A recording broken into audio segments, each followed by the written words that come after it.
हम एक बार दोबारा से आपके साथ हाजिर हैं। आपको पता है 9th चैप्टर पढ़ रहे थे, वैश्वीकरण पढ़ रहे थे, काफी सारी चीजें हमने क्लियर आउट करी हैं और आज बस एक ही चीज रह गई है। हमने वैश्वीकरण में बहुत सारी चीजें पढ़ी पर भारत को नहीं पढ़ा। तो आज जो हमारा टॉपिक होगा क्लास का वो है क्लास का टॉपिक भारत और वैश्वीकरण। तो देखते हैं कि भारत और वैश्वीकरण कैसे एक दूसरे को प्रभावित करते हैं, भारत को वैश्वीकरण से क्या फायदा होता है, भारत ने वैश्वीकरण को क्या नकारात्मक स्थितियां दी है, मतलब ओवरऑल भारत और वैश्वीकरण का संबंध क्या है। भारत और वैश्वीकरण पॉइंट आउट करके पढ़ेंगे। ब्रिटिश भारत कच्चे माल का निर्यातक तथा तैयार माल का आयातक था। मतलब जब हमारा देश गुलाम था या ब्रिटिश के अंडर में था तब भारत वैश्वीकरण में तो था, मतलब वैश्वीकरण की क्रियाएं हमारे भारत में होती थी। पर उस समय ब्रिटिश क्या करता था, भारत से कच्चा माल उठाता था, रॉ मटेरियल उठाता था और किसको देकर जाता था, किसी और दूसरे देश में जाकर बनाता है और किसी दूसरे देश को बेचता है या फिर हमारे देश में उल्टा बेच देता है। तो पहले हमारा देश कच्चा माल निर्यात करता था और पका हुआ माल अपने देश में आयात करता था, जिससे भारत को काफी नुकसान पहुंचता था।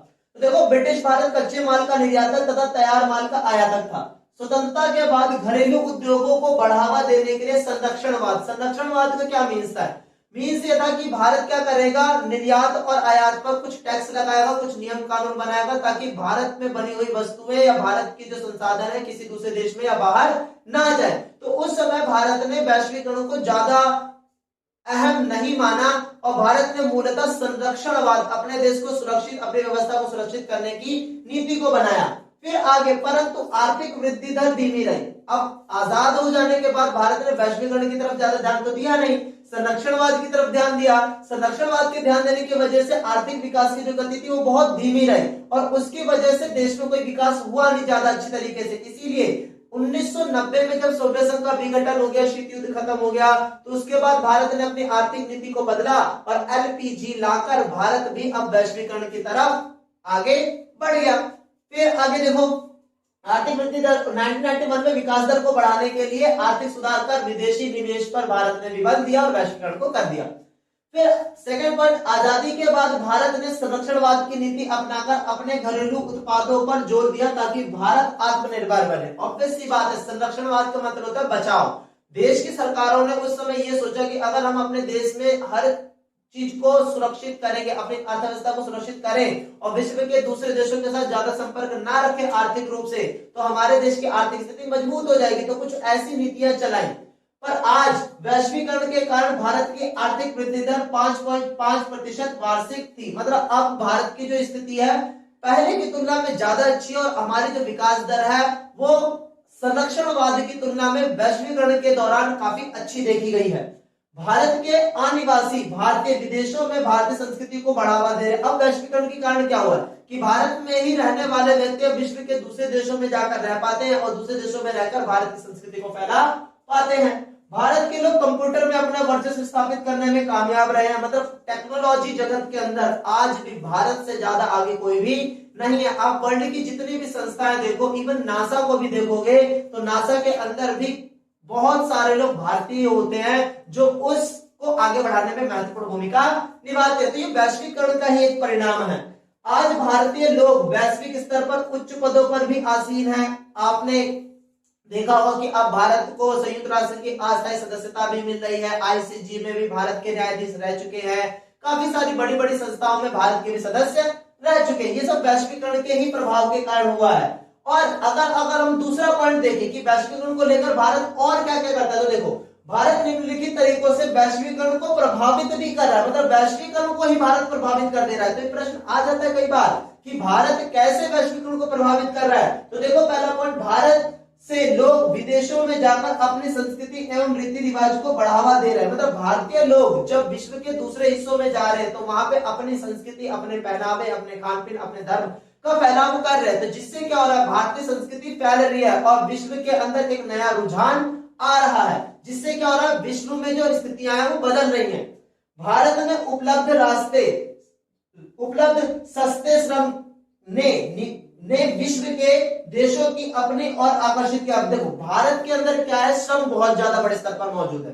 मतलब हमारे देश के अंदर मशीनें कम है, मजदूर बहुत ज्यादा है, तो इसीलिए वर्ल्ड के बहुत सारे देश, बड़ी बड़ी कंपनियां जिनको सस्ता श्रम चाहिए, वे लोग क्या करते हैं, भारत में आते हैं और भारत के अंदर आके कंपनियों को स्थापित करते हैं। अर्थात मीन्स क्या निकला, भारतीय सस्ता जो श्रम है विश्व को क्या कर रहा है, प्रभावित कर रहा है, और विश्व को भारत क्या कर रहा है, अपनी तरफ खींचने की कोशिश कर रहा है। तीसरा, भारत ने कंप्यूटर एवं प्रौद्योगिकी के क्षेत्र में तीव्र प्रगति करके अपना नाम और अपना प्रभुत्व दिखाया। मतलब दुनिया में बहुत सारे देशों ने अपना विकास किया बहुत सारे क्षेत्रों में, पर कंप्यूटर की दुनिया में भारत से आगे आज भी कोई नहीं है। चाहे आप नासा देख लो, फ्रांस में देख लो, जर्मनी में देख लो, इंडिया में तो इसरो, वर्ल्ड की दूसरी साइंटिफिक संस्थाएं किसी चीज को करने में हजारों करोड़ों अरबों रुपए खर्च कर देती है, परंतु भारतीय जो साइंटिस्ट हैं वो बहुत कम ही मार्जिन में वो सब चीजें बनाने के लिए सक्षम है जो विश्व की दूसरी बड़ी बड़ी संस्थाएं आज बनाती हैं। तो इस तरीके से हमने दो चीजें यहाँ पे समझी कि आजादी के बाद भारत में वैश्वीकरण का चरण कैसा रहा और फिर भारत वैश्वीकरण को आज कैसे प्रभावित करता है। अब भारत और वैश्वीकरण से संबंधित एक और पॉइंट है, इसको हम रब कर देंगे, आप उससे पहले लिख लीजिए ताकि आपकी नोटबुक में भी ये रहे। तो बढ़ते हैं इसके बाद अगले पॉइंट की तरफ। अब हम जैसे कि आपको बताया मैंने कि भारत और वैश्वीकरण को लेकर हम पढ़ रहे थे। भारत और वैश्वीकरण का विरोध क्या, मतलब भारत में लोग वैश्वीकरण का विरोध क्यों करते हैं, क्या कारण है उसके पीछे। सामाजिक आंदोलनों तथा वामपंथी विचारकों ने इसके आर्थिक पक्ष पे चोट की है, मतलब आर्थिक पक्ष पे गलत मानते वैश्वीकरण को। क्यों, क्योंकि वैश्वीकरण के कारण अमीर तो अमीर होता चला जा रहा है, गरीब और भी गरीब होता चला जा रहा है। अमीर तो संसाधनों का प्रयोग कर पा रहा है पर गरीब संसाधनों का प्रयोग नहीं कर पा रहा है। तो इसीलिए वामपंथी लोग और सामाजिक जो लोग हैं वे मानते हैं कि वैश्वीकरण के कारण स्थितियां बहुत बेकार हो गई हैं पहले से भी ज्यादा।